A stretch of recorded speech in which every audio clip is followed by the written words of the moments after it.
It's Adele again from Crow with the Flow, and in this video we're going to talk about how to surface crochet the mouth and attach your crocodile teeth.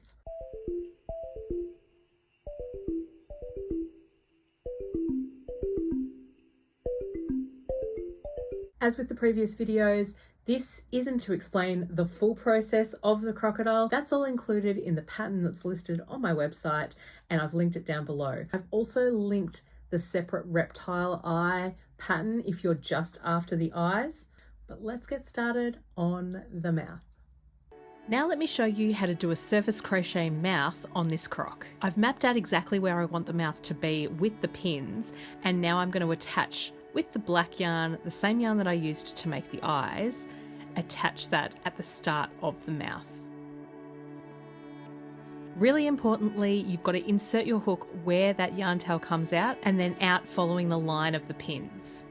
You want to work that slip stitch quite loose so it doesn't pull on the material, and then you just follow the pins using the same process. So the slip stitch starts in where the yarn is sticking out and then moving along the line, and that just makes sure that we don't skip any stitches or have any gaps in our mouth.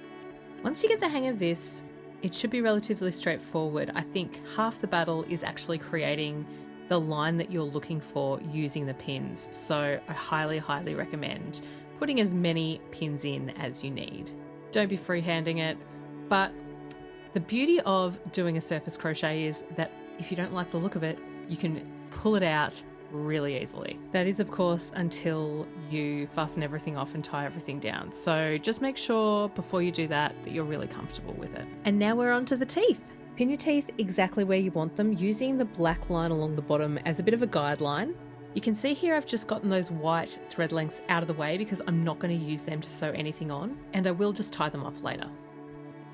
Obviously you can sew them on however you like, but this is how I do it to make it look like the teeth are actually coming out of the mouth. So the first stitch is going down and under that surface crochet, and then we're going back up through the surface crochet before we go into the tooth. We actually use the needle from the top down in the tooth and then go down under the surface crochet again.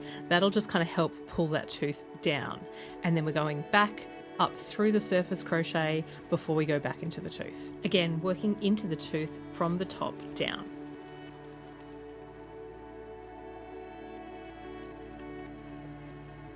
And exactly the same into that next surface crochet there, up, through, and then back down into the black stitch on the tooth. And then it's just a matter of fastening off that black thread.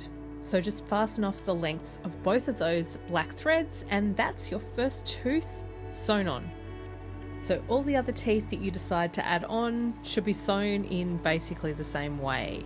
I guess the only difference here is that we're making it so that the tooth points downwards, so we're actually pulling the tooth up to get it to go underneath the surface crochet. You will have noticed that as I've been showing you this process, I don't actually sew into the crocodile head for these teeth at all. That's just the way that I like to do it. I like to kind of have the teeth slightly free, but if you would prefer to completely sew the edges of the tooth down, go right ahead.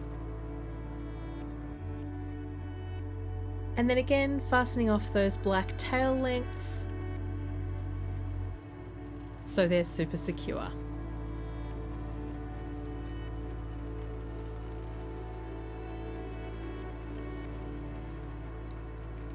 So that's how I create the mouth and attach the teeth so they look like they're coming out of that surface crochet. Hopefully that gave you some tips around surface crochet and specifically how you can use it to create this crocodile mouth.